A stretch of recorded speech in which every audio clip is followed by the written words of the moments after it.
Let's get ready to rumble. Welcome to Jaw Jacking with Bob and TC on IntellectualRadio.com. Again, that's IntellectualRadio.com. And I am your host, B.O.B. Bob. Welcome to this Sunday, 5 o'clock. You know, if we on air live, it must be 5 o'clock on the Sunday because we absolutely own it from that time. So you might as well get your phone lines ready. The telephone number is 708-223-8953. Again, that phone number is 708-223-8953. As always, though, I always got my road dog with me, my main man, for my drum roll. From the south side of Chicago, Illinois, the jungle, Wow. TC Wash Senior. That's my man. What's up, man? What up, Bob? How you doing, man? What's good, man? How you doing? You good? Oh yeah, I'm all good, man. Ready for this show. I know we was fighting for time. We both were. I'm glad I beat Jason Perry here about Colin. Oh, I beat him here about a Colin. yeah, that rain, especially everybody taking their time out there right now. Well, in case you haven't tuned in, or in case you have tuned in before, you can always like us on Facebook at Jaw Jacking with Bob and TC. You can like us on Facebook and make sure you share it. I mean, that's a nice courtesy that goes along with all of us collaborating in conversation. Share it on Facebook, like it, and then share it. We also have a From You to Us. TC, go ahead and describe You to Us real quick. Yeah, From You to Us is the segment we have when we had on our Jaw Jacking with Bob TC page. We have a segment that we have people to just express how they feel, what's going on in their mind, and they post it. And we just talk about what they're talking about and spark a conversation about it. That's all. And we will read them live on air. So I mean, that's a part of encouraging interaction. You know, we always really want to hear what you have to say, whether it's a critique, a compliment, or whatever it may be. It's a way of the audience engaging. We also at 5:30 we have a segment called TC is always talking about something. This is TC's his liberated moment. oh yeah, I got something good too. You got something today? Oh yeah, You got something good today? oh yeah. And we're gonna make sure we stay on the time frame on that so we can get it, because last time I think we missed it and got to it a little late. Okay. So we're gonna make sure we stay on the time frame. As always, we also have another segment. It's called Common Ground Challenge. It's the Common Ground Challenge. And the challenge is to make sure that you find someone of another race, another background, ethnic background than you are. Sit down, whatever it may be, and we're gonna share 5 questions. We'll get the questions at the end of the show, just right on the way out. To make sure you do that, and post your picture of the interaction online, and make sure you call in and give us feedback off what you learned from the interaction. I mean, we really promote that seriously in this diversity called America. So from you to us, some TC's always talking about something. Always got something to say. Right. And our Common Ground Challenge. Hey TC, real quick though, I want to share something with you real quick. Okay. I told you I had a personal mentor, right? Right. I told you that, right? Right. So I got this personal mentor, this guy, it's some guy, Anyway, I didn't realize that I needed a personal mentor at age 40 years old. First of all, I thought I was beyond all of that other stuff. Now, this guy one time, he's a pastor, mentor, all of these just immaculate author, all these immaculate accolades. He's well traveled. He goes to Africa 8 or 9 times in his life. He's as well. And this guy, so he had this idea to do at the church called Discipleship Highway. So he did this Discipleship Highway. He came to me. He's like, I'm really impressed with your progression. I'm glad. I want to do this skit in front of the church. And I said, that's cool. Yeah. I said, I'm down for whatever you want to do. So it was 2 services. So the first service went with the first service, and it went well. We did well, answered the questions well. He leans over to me after the first service. He said, hey, you know what? I'm going to give you more time on the second service. We did so well. We did well. I think it's going to be real good. So during the second service, you ever seen the Bulls play, right? Michael Jordan. Right. You ever seen Michael Jordan getting in like this berserk rhythm?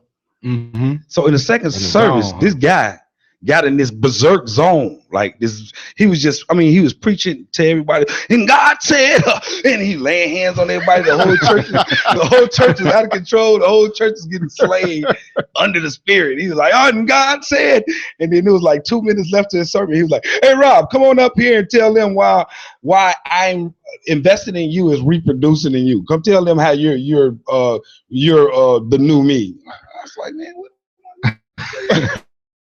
Man, got in a complete zone, and so I went in there and I ain't had nothing to say, but I be listening to him just like y'all do. That's all I had. That's all I had. So without further ado, I want to introduce my guest. This is my past outreach pastor, right? Mm-hmm. Outreach pastor, my personal mentor, and I would like to say a friend. Okay. I would like to put them in a different order, but I think we're not there yet. But anyway, drum roll for my man, fresh out of traveling from Africa. Privileged that he stopped by. Appropriate that he's our first guest. The moral conscious in my life, Jason L. Perry. What's up, man? What's up, man? How you doing? I'm good, man. All right. I'm not sure how much of that was true, but it was very entertaining. I'll give you that. Hey, that's what my job is. I realized first 3 weeks of doing the show, she's gonna be entertaining. Man. You're not gonna do that. Good, how you doing, man? Man, I'm good. Hey, the first time, I'm telling you that I was already impressed with you as a person. Mm. But you know what really impressed me more than anything? I'm gonna be honest with you. What was that? When I met your brother. We was at Basketball and Beyond on Tuesday, right? We was on Basketball and Beyond on Tuesday night. And Jason Perry's brother comes up to Basketball and Beyond. And he didn't know that Jason Perry wasn't really hands-on Basketball and Beyond like that anymore. So and when you meet them, you know they brothers right away because they got a real striking resemblance, right? And his brother came in, he started talking, and he sound exactly like Goldie on the Mac. His voice sounds exactly like Goldie's. So he's like, yeah, brother, where's Jason Perry at? Me and this dude, Wes Robinson, was looking like, man, who is this guy? Like, he was like, yeah, man, you know what I'm saying? He got to talking his whole script. Jason is a righteous brother, you know what I'm saying? Very righteous brother. And at the end, he said, I tell y'all what, he smacked his hands together like this. He said, I tell y'all what, I meet y'all at the top. I was like, what just happened, man? I said, what just happened? Jason got a pimp in his family. Jason was either gonna be a preacher or a pimp. Cut and dry, man. How was your trip to Africa? It was awesome, man. It was awesome. It was this is my 5th trip. As you said, 9, but it's 5th to Africa, 9th overseas. Okay. India and Grenada and places like that. But in terms of the trip, it really was probably one of the best trips I've ever had. It's very, very impactful. I think the biggest challenge for me now is when people ask me about the trip, is try to figure out what to say, because there was so many different things, so many different elements to the trip. I was there for about 7 days traveling with 7 other people. Okay. And from the time we got off the plane to the time we got on the plane, it was just something every day, all day. And so it was really, really, really impactful, but just an awesome trip. Your wife went with you this time? Yeah, man, that was right? Very first time. What's up, Sharon? I know she's looking. Yeah, it was the first time. In 9 trips I've done, this is the first time she's been able to go, and I know she was really geeked about going. I was geeked about having her there just to be able to experience it. When I went last year, I traveled by myself. Okay. And that's a long way to travel and a lot to do, 15,000 miles. To do that by yourself, you don't have anybody to go, man, look at that, and to be able to share that with my wife was powerful. So it was really good. What took you to Africa this time? Well, we have a partnership with the church over there, Nairobi Gospel Center International, Pastor Charles Mulema. And he asked me to come over to do some teaching for his church. They cast in their vision for what they want to do this next year. And he asked me to come last year, and then he asked me to come back. I said they didn't kick me out. They asked me to come back again this year.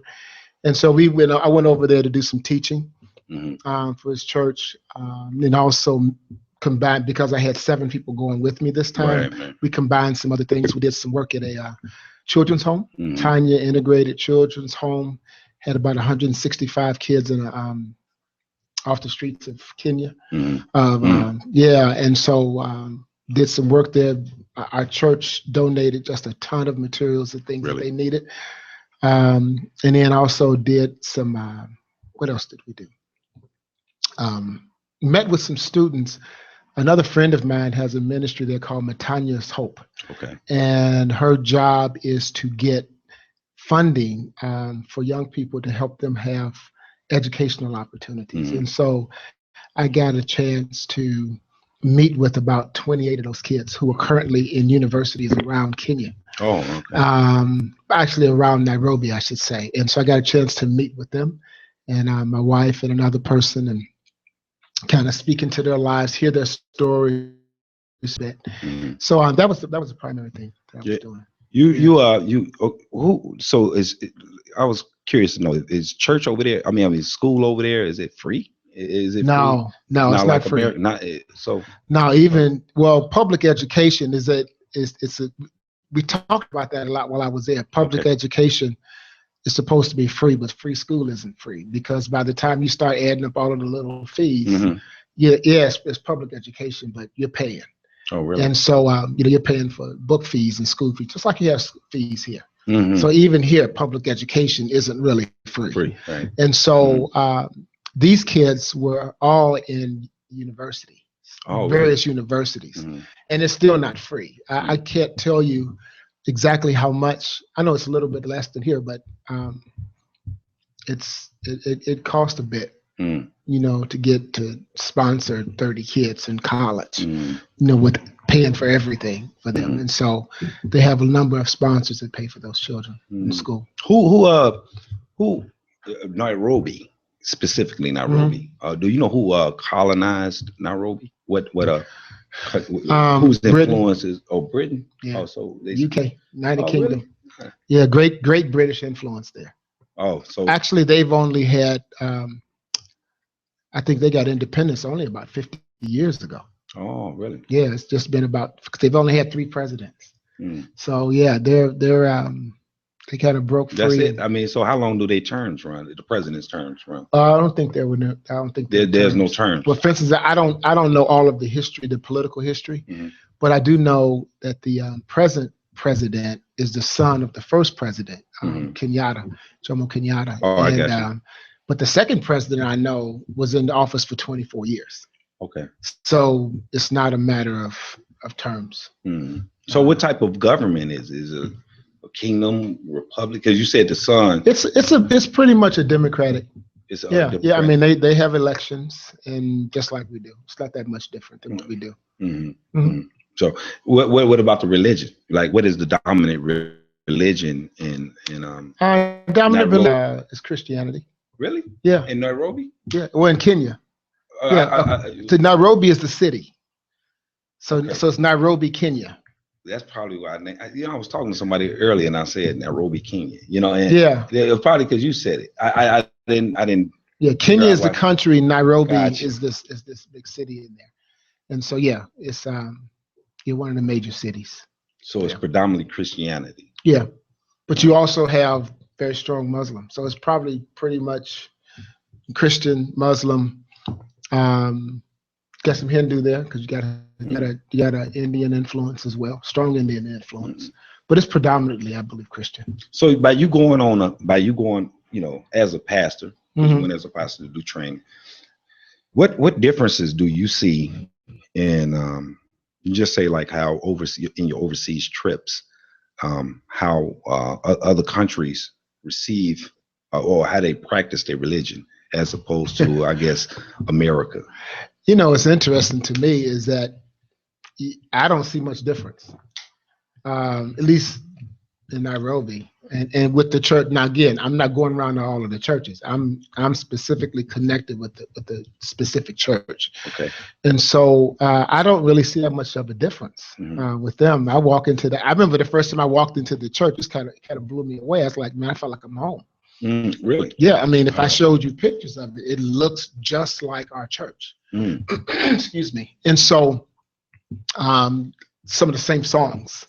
I mean, you know, if you learn Swahili, you can get down with them just like anybody else. But the singing is in Swahili. A lot of the singing is in Swahili. But you know, they'll go back and forth between English and Swahili.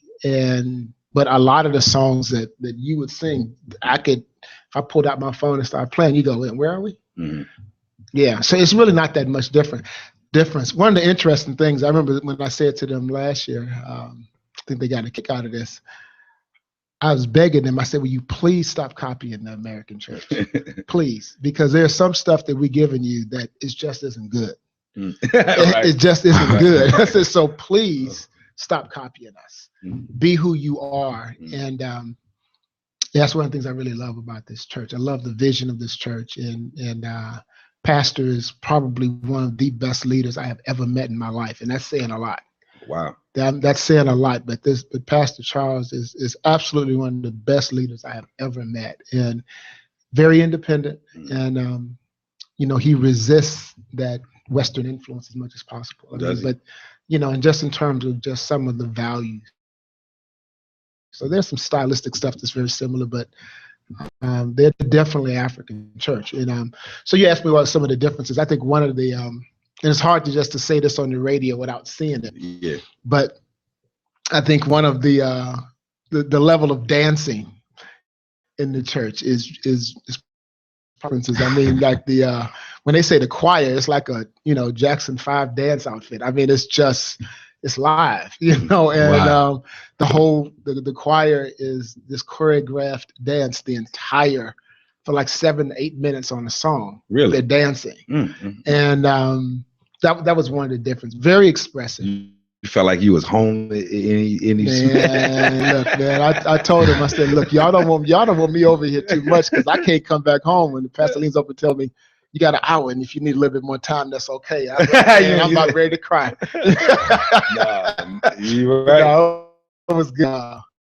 I feel extraordinarily. I mean, it's just amazing. I think the level of connection that I got, it really, really was like going home. Really? It really was. You was telling me a story about how one of your friends, one of the members of our church, his name is Isaac. He's from he's from that church. So when you I went to his mom's house, story. Yeah, it was funny, man. We it was a ride. You take this van ride. They call it a matatu. And a matatu is like at least the one we were in is about the size of a Honda Odyssey, but it got like 12 seats in it. So you got like 12 people in a Honda Odyssey over some, I saw a sign driving up here talking about the potholes. You ain't seen potholes, man. These potholes here are like, a little hangnail. I mean, these roads it took us a while to get there. So we had this rough ride, hot 12 people in this little van, rough roads. And we get out of the car, and there was 4 black people, 4 white people traveling together. And we got out of the car at Isaac's mother's house, and she didn't speak a lot of English. Spoke probably about 10 words of English as far as I could understand, but 2 of them I understood perfectly well. She got us, and as soon as she saw us, she just ran up and embraced each one of us like we had been gone for like 6 years. And all she just kept whispering and saying in our ears as she hugged us and kissed us was "Welcome home." And it just blew me out the water, man. I mean, I remember a little while later they asked me to say something, around dinner, and I couldn't. I just was standing there just weeping like a baby, man, because it was such a powerful thing, the level of hospitality and love and the way they embraced us. It didn't matter. It absolutely did not matter. It was just like, welcome home. And I think that happened after I was there I think that on Wednesday evening. I got there Monday night, and that happened Wednesday afternoon or evening. And that really shaped the entire trip for me. When people ask me what changed you, something changes in me every time I take one of these trips. And that was probably the most significant thing that happened to me. And it had nothing to do with what I did. It had something that happened to me. Yeah. And just this level of love and embrace and hospitality. We went into this house and, they said they were giving us a snack, and the snack covered 3 tables. What was it? What the snack. What did we eat? Yeah, they had a little bit of everything. A little chapati. Chapati is like a, what do you call it? A tortilla. Okay. But that's like kind of Indian influence, because they have an Indian influence as well. And so the chapati, some mandazi, which is Kenyan donuts. Oh, okay. Yeah. It was good. Oh my God. What's bad is that I had given up cookies and cakes and stuff like that since January. Oh, okay. And so, man, I was trying to be nice, but I had to grab me a couple of those mandazis. They were good, man. So yeah, but you had that and chicken and just about everything. Slaw. It was just about everything you can think of was there. Snacks and just food. And that was just a snack, because then we went to somebody else's house for dinner. Wow. But it was just a beautiful place, man. Absolutely. I'm hard pressed to find a better, nicer, better, more loving people than I meet in Kenya. I have a couple questions for you, Perry. The first question I have, I just want to know, because I ride by my boy, so he talk about you, and I want to know what did you see in him that made you feel like, let me take him under my wing? What was it about Bob? How much time we got? Paraphrase it. I wanted to say, for all our listeners on Intellectual Radio, we have Mr. Perry in here, Reverend Perry in here, and if you have any questions or comments, you call 708-223-8953. Because I have another question I'm going to ask him also. But first, I want to get the story about him and Bob. Yeah, you know what? It's very simple. Sincerity. Okay. Sincerity. Okay. I've been doing this a long time, man. I've been. The reality is that this is year 40. Wow. For me, in terms of mentoring and that kind of thing. And my life is really about pouring into other people. That is really what my life is about. That's what I've been doing. This year marks 40 years. That's good. And I can point back to when I was 16 years old, when I understood that was the purpose of my life. And that's a whole nother story. I won't get into that. But one of the things that if I'm going to invest in somebody, and I'm going to give myself to people regardless, but when you take it to that different level of investing in people, I think one of the things that I look for is I call them fast. Okay, faithful. You can depend upon a person. Available. You need something, you can call on them. S in terms of on one level, this isn't everybody, but on this level is a level of spiritual maturity. And I'm talking about specifically in this case for leaders. Right. But the T is teachable. Can the person be taught? There are some people who have great ability, but you can't tell them nothing. That's true. And when you can't tell somebody something, then why do you need me? And I think that when they can't learn from mistakes, they can't receive. And I think that one of the things that as we talked and we kind of got together on some rough areas and was helping them work through some things. But over I don't know, about a year and a half period, there was a teachableness about him and a sincerity about him that made me say, yeah, there's something more here that I want to invest in. Yeah, I was in his office crying. Like, look. See, I wasn't even gonna say it. I wasn't even gonna say that. We don't even want to know about that. Man, teach me how to walk with God. Yeah, see, I wasn't even gonna bust you out on that. Hey, but you know what though? When you meet certain people, like the whole structure of Living Springs. I know you got another question, but the whole structure of Living Springs. I wanted to ask you that too, because I know TC wanted another question, but I wanted to throw this out. Just you respond when you can. That you being a pastor at a multicultural church, where that's the vision of the church. Mm-hmm. That was one of the most impressive things about you to me. Mm-hmm. I had never met a black person that who kind of spoke and set the agenda for everybody he's looking at in front of him. Mm-hmm. Everybody he's looking at is white, black, and everything else. Yeah. I never met a black person that was in that role or that position. And for it to be a person who kind of, who could almost, you could feel the pride that they black, but you also could feel the outreach of their responsibility. Mm-hmm. I never met a person who could juggle that. Yeah. I never even seen it. Yeah. And I still haven't. Yeah. Until, that's why I'm honored that you're here. Yeah. So when we talk about that type of stuff, it's like I'm really from my heart, and I appreciate even the question TC asked, what he's seeing, in me. It was more that it was what I saw in you, right, that made me want to kind of shape. Wait a minute, this is different. This feels different. Now I've met a lot of good talkers and everything else, but it's something because when we talk about the multicultural outreach, that is a difficult. Yeah, I've had conversation with I got to walk a thin line with conversations with I think white people in our church and stuff like that, and they may say something and I walk away confused, like I don't see how what they conclude. It don't make it wrong or right. It's just sometimes I'm like, why did they conclude that? And to be a leader over that.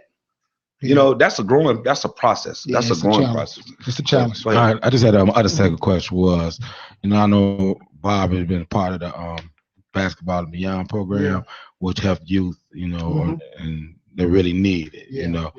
And by you being a pastor and us having you on the show on Intellectual Radio, we want you to, what message would you like for those that are listening? Man. I mean, seriously, because you mean to youth? Yes, to the youth right now. Just to after with all these things that's going on out here, and wow, that's a dangerous question to ask. Yeah. Man. How much time you got? But you know what? Actually, if you come back next week, we got 2 weeks. Okay, all right. Right. But if I would say a singular message, two things immediately come to mind. And again, I'm talking off the top of my head because I know you're going to ask me that question, but two things come to my mind. The first one is live on purpose. Live on purpose. You hear that? On purpose. Live on purpose. And what I mean by that is that you need to be committed to something larger than yourself and something other than yourself. Now that's deep. Can you repeat that again? Yeah. You need to be, people who live on purpose are people who are committed to something larger than themselves and something other than themselves. Something larger than themselves. There has to be a vision for your life. There has to be a purpose for your life where you are saying, you know what, this is bigger than me. One of the things that, again, 40 years I've been doing this, I look at young people, one of the things that most saddens me, to be completely honest, when I talk to young people, and I talk to thousands of young people every year around the country, even around the world, and when I do that, one of the things that saddens me about American youth right now is when I ask them, what do you want to do with your life? What do you want to, what is your goal? What is your, what's your purpose? And I get blank stares. What wakes you up in the morning? What gets you excited? What's your passion? And so I think that idea, the absence of that is dangerous. Thomas Jefferson made the statement that every generation needs a revolution. Every generation needs a revolution. And so that revolution is when you get sick and tired of being sick and tired. When you are willing to fight against the status quo and you are committed, you say, I have a vision for a preferred future over the sucky present. So that idea of being committed to something larger than yourself, being willing to fight and die and sacrifice for something that is so big that you can't do it by yourself. Yeah. That's the first thing. And the second thing, something other than yourself. Okay. We live in a very selfish society, but the reality is that we live in community. You don't live on an island by yourself. You live in community, which means you live in proximity to and relationship with other people. Therefore, everything you do has consequences. It means it impacts somebody else. The failure to understand that what you do impacts other people creates a chaotic environment that is destructive. And we look at our communities. That's true. And that's what we see. We see young people who are committed to something only themselves and nothing but themselves. And as a result of that, how what they do impacts the rest of the world is diminished, and they are diminished because of it. And so if I would say the singular message, the most important message I would give, live on purpose. Be committed to something larger than yourself and something other than yourself. Okay, y'all see why I be trying to be talkative. You know, I be listening to this guy. But anyway, now we have a caller right now. Go ahead, boy. What's your name and what you jaw jacking about? Where you calling from? Quick question. Can you repeat yourself? Yeah, my name is Cello. I just wanted to ask a quick question. Sure.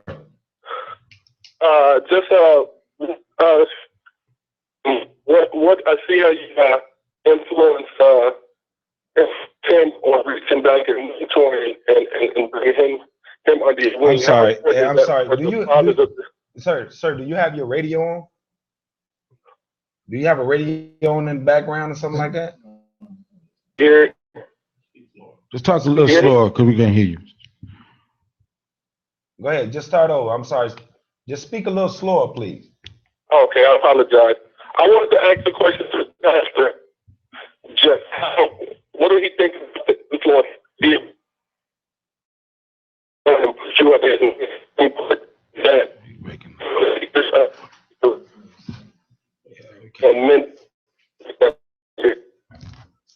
Well, we can't get that caller right now. We have to get back to that. Let's see if he can. We're going to try to see if Earl Winfrey can decipher the question.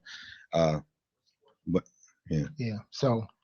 Yeah, but anyhow, that's while we're waiting on the caller. Yeah, that was. I mean, our purpose of asking that question because a lot of people that are listening and that do pay attention to the show live in communities in which you talk about, in which is just chaos everywhere. Yes. And you have other. You try to talk to your so-called leaders in these communities, and they're not so-called reaching the youth. Yeah. And a lot of times they get blamed on the youth. Mm-hmm. But I'm here to say it's not all their fault. It's not all their fault. Right. So just to hear you say what you're saying is because a lot of young men especially don't have this voice in their home. You know, so that's why my purpose of asking, because I know they'd like to know, like, what can they do? You know, if you don't mind, talk about this idea of gatekeepers. That is really, I'm 56. Okay. And I've been doing this a long time. And I'm at a point in my life where I'm not gearing up. Got you. Okay. Great question. Okay, I'll answer that question in a second. But I'm at a point in my life where I am starting to gear down. And I don't mean gear down that I'm quitting, but I'm focusing. Okay. And one of the focuses for me right now is really being totally committed to doing everything I can to use my life, my story, to empower men to be who they're supposed to be. And so one of the things that I'm doing now, I'm created something I call the Gatekeeper Initiative. And the idea of the gatekeepers are those people, if you think of ancient times, the gate, the fence, the wall was what protected the people from the outside invasion. And the gate was the only way in. Mm-hmm. So the gatekeepers were extraordinarily important. And so in ancient times, the gatekeepers were those men of wisdom, of respect, those men of intellectual capacity. They were the filters, they were the role models that sat at the gate, and people went to them and got questions and got answers. Had questions, got answers. What's happening within our communities right now is that the gatekeepers are missing, or the gatekeepers have sold the keys to the gate. You know, and so my passion right now, the question that I'm living for is how do we bring men of respect back to the gates and bring respect back to the men who are at the gates. And so that's an important thing for me. And so, yeah, we do, one of the things that I often teach is that we spend a lot of time dealing with at-risk youth, and we try to fix them. But what we forget is that back in the food chain is that unhealthy adults and adult-led systems systems create unhealthy kids. Yes, it do. Who engage in unhealthy behavior, same thing. And so what we have to do, in addition to mentoring our youth, we also have to step back in the food chain and look at the fathers and the systems and the families Right. and the schools and the churches and the businesses and the media that is producing those unhealthy youth. And so it's not just the kids, it is the adults as well. We're going to get this question real quick. Go ahead. The question that the caller called in, for those who didn't hear it on Intellectual Radio, the question was, how important is it for pastors to mentor and give back? So we're going to quick list answer on that. I can answer that one really quickly. I mean, it's really what I'm just been talking about. Right. It's absolutely the most important thing that that we do. You know, the reality is that, without sounding preachy, and it's kind of hard for me not to because I'm a preacher, but without sounding preachy, my life verse, the verse that I have built my life on is 2 Timothy chapter 2, verse 2. And it says, and the things that you have heard from me and many witnesses, the same commit to faithful men who will be able to teach others also. You see the generational impact of that? Yeah. What you have learned from me, what you've heard from me, commit to the next generation, and commit it to them in such a way that they can commit it to the next generation with the responsibility to commit it to the next generation. That's mentoring. Right. That's pouring your life into the next generation so that the next generation is better than you. That's absolutely, as far as I'm concerned, there is no other reason for me to exist. Wow. That's powerful. That is the job of a pastor, is to prepare the next generation. If we stand tall, it's because we stand on the shoulders of those who came before us. Wow. So therefore, it is important for me to stand tall enough so that some other young person, that they stand on me, they stand on the foundation that I create for them, whether it is a 15-year-old or whether it's a 40-year-old. Okay. It's responsible for me. I am responsible to stand in such a way that they have a foundation to stand on. That is mentoring. Wow. Well said. Yeah. So, hey, you know what? Right at this moment, though, we're about 10 minutes behind. But that's right. Cool. But what we're gonna do is the first annual second time TC's actually get to. TC always has something to talk about. So what you got, TC? And it's very appropriate today because I have a pastor in the house.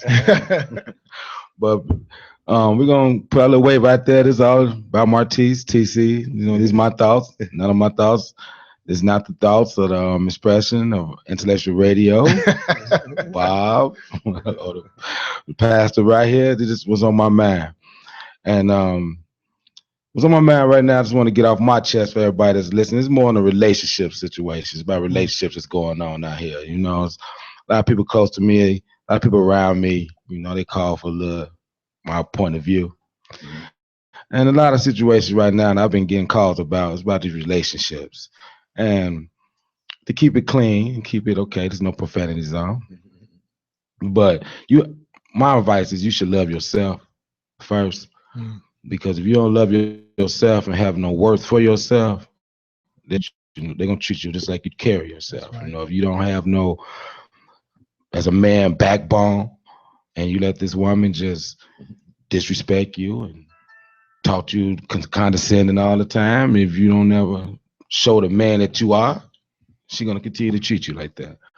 So my question, since I have to pass the here also, in terms of relationships, and I had someone ask me this. There's a couple. They asked me, they're not married, they're in a situation, and they said they should go to counseling.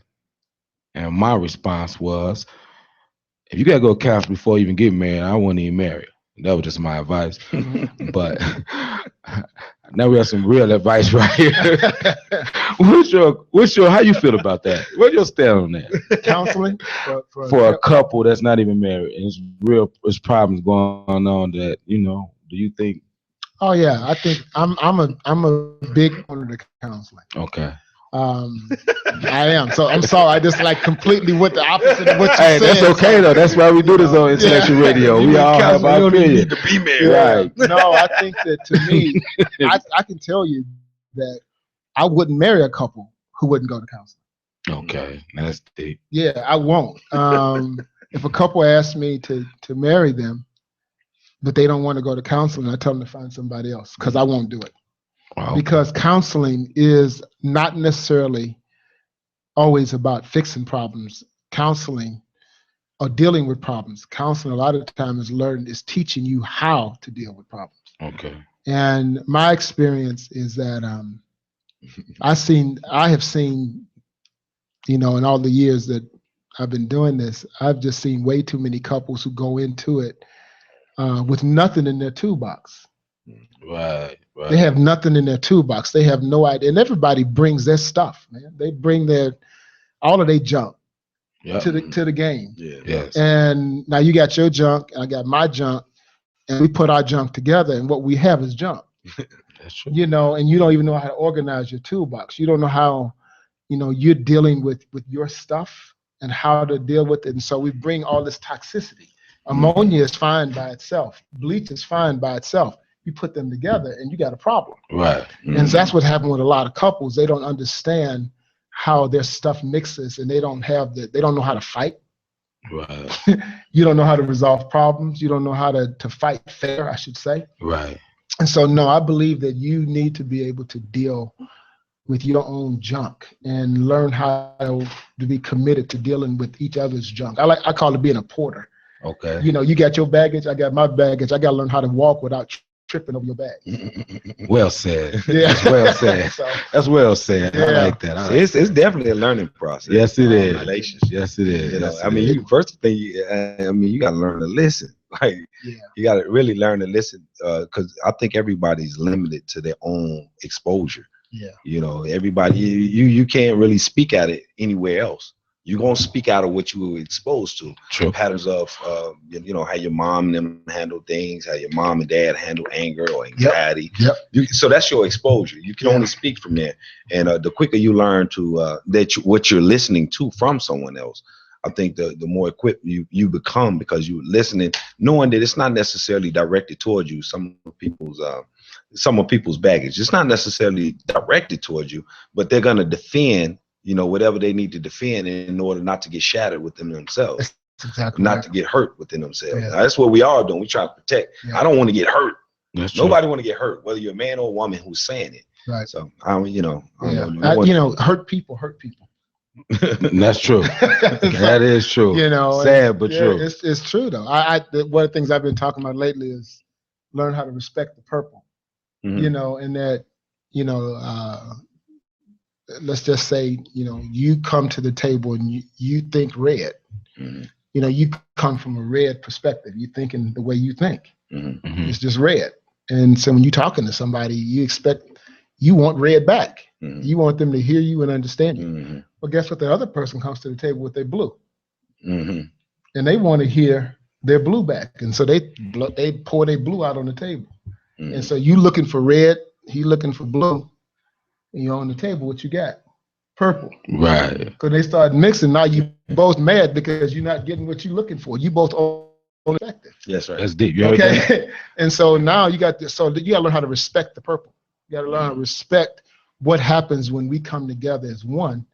What do we get and how do we deal with that? How do we respect what happens as one, not just our individual perspectives? Now we got 8 minutes left in the show. We just got the 8-minute signal. Okay. But what I wanted to do is I want to bring up one of your books. This is called Disrespect in the Family. Disrespect in the Family. Disrespect in the Family, from Jason Perry. Show you guys that. You're definitely more than welcome back next week. But I wanted to give us and audience a chance to be able to, where can we get the book from? Where can we, purchase the book? Okay. Kind of like thumb through it a little bit, so we can have a more accurate disposition about, how we would ask questions or. So that. You want me to say something about the book? It's all on you. Yeah, Disrespect in the Family really came from something else. It came from another book, a smaller book that I wrote on the topic of disrespect. Mm-hmm. And then I applied the principle to the family. But disrespect flowed out of Basketball and Beyond. Okay. When I was doing hands-on Basketball and Beyond, and some young men came to the group and said that they had gotten in trouble at school one day, and I told them what they said to the teacher. When I asked him what he said, he told me, I was a little bit surprised. I said, do you understand why the teacher would consider that to be disrespectful? And his response was, I don't have to respect her. And Wow. so that just kind of blew me out the water. Mm-hmm. And so as I began as a writer, I tend to process stuff through my fingers by writing. Mm-hmm. You know, as I get down a piece of paper, and that's how I think, by writing. And what came out of that conversation with those young men was the problem that it is not that you have been disrespected, but the problem is that you have disrespected or dissed respect. And because you don't understand what respect is, how to get it, how to give it, everybody around you is at risk because they never know whether they're dissing you or not. And you don't even know if you're being dissed. Right. And so now everybody has to walk on eggshells around you because you don't understand how to get it. You are living, demanding respect without living in a way that commands it. And so that book became the source for me traveling around the country, speaking in schools, doing professional development with schools and students about this idea of what does respect look like in classroom and the school setting. But then the more I studied this, I thought that it applied perfectly to the family. And so what disrespect in the family is about is I think it's about a 10 or 11 week course for parents of applying those principles to the family. What does that look like within the context of the family? How do we live in a way that is respectful? How do we create an environment that is not chaotic, but that is civil? And, you know, what is, you know, obvious, I wrote this from a Christian perspective. So looking at what does the Bible say about the family, about respect, about the relationships with, you know, the parent to parent relationship, the parent to family relationship, the parent to child relationship, the child to parent relationship. What does that look like if we have a family that operates under these principles of respect? What does that family look like? And that's what this book is about. So is that book, right, specifically, is that a course? Yeah, this is a course. Actually, it's funny. I'm using it to combine all of this together, and this is for real. I just got this text. I'm actually using this in counseling right now. Oh wow! Because that's what's so funny is that I had a couple that was in crisis. They came to me and they were ready to get divorced, and they were telling me, "Well, we're getting divorced." I said, "So why are you sitting in front of me? If you're not going to listen to what I say, what's the point?" And so as we talked, what they ended up doing, I just got the text maybe about an hour before we came on air that I gave them a copy of this book, and they've made the commitment to go through the book together once a week for the next 12 weeks. I said, now, if you go through the book and doesn't change you, then fine, I'll help you get divorced. But I got to know you've done everything you can. So we're actually using this because at the heart of their issue in their marriage, they admit it. We don't respect each other. Deep. Okay, and that's why I'm using that. So you asked me. We got 5 minutes left of the show, so I just want to be able to say this. So if someone wanted to get in contact with you to get a book, how can they get a book? Or to contact you, period, because you leaving a nice impression out here on the air. Absolutely. Okay. Let me say this. I want to say this too, because that point is the TC just made is to any of the other hosts that's on Intellectual Radio. Any other hosts that you know, we you know, I'm the type that we're gonna be the type to share our warm market guests. We're gonna make our guests warm market to all of the hosts because you may have a certain point of view or a certain perspective you're bringing that that one of the other guests you can really use what they bring to the table. So we want to open that up in that regard. So you always could contact Earl Winfrey for any guest to come on Jaw Jacking with Bob and TC. I think that'd be the most convenient, quickest way to contact Earl Winfrey at you know, the phone number 708 or in iHeart Intellectual Radio host page for the guests. And I'm sorry. I'm just saying. I understand. I won't really talk about the show people because I know I'm talking about the people out here that's listening because this man is speaking some good stuff and that a lot of us not even hearing. Okay. So just way if it's just to get way to reach you as far as they just can. Okay, I can. My website is oaktreeleadership.com. You can reach me at oaktreeleadership.com. My email address is jperry@oaktreeleadership.com. You can also call me. I don't know if I should put my phone number out there. No, when they reach you, then they do that. Yeah, you can do that. Just right. But yeah, you can just email me at jperry@oaktreeleadership.com. You can purchase the books online. I've written about 6 books. I think it's about 6 books on the website that you can reach. Or you can just email me, and we can arrange to get you anything that you need. But you can see the books that I've written at oaktreeleadership.com. I think under the store tab. Okay. So how much time we got, Earl? 2 minutes. Common ground. 2 minutes, common ground. I just want to name the 5 common ground questions real quick. What are you proud of in your culture? That's number 1. Number 2, describe one of the first times you were the only one of your race in a situation. How did you feel? How often does this happen? Number 3, how does such experiences affect your feelings about people who are different from you? Number 4, what would you like to see changed about how people of different cultures relate to each other? Number 5, before ending your time together, share something you have in common with your common ground partner and share it on the Facebook page with Jaw Jacking with Bob and TC. All these questions will be on Jaw Jacking with Bob and TC page right there. So if you ain't get that fast, detailed message Bob put out there in a minute and a half. So we're finna wrap this up today, Bob. Go and close us out. Before we do, I want to thank you. And you gotta come back. You gotta come back today. Go ahead and say a prayer for us real quick. Oh, okay. You're on the spot. You're a pastor. All right. Thank you, prayer.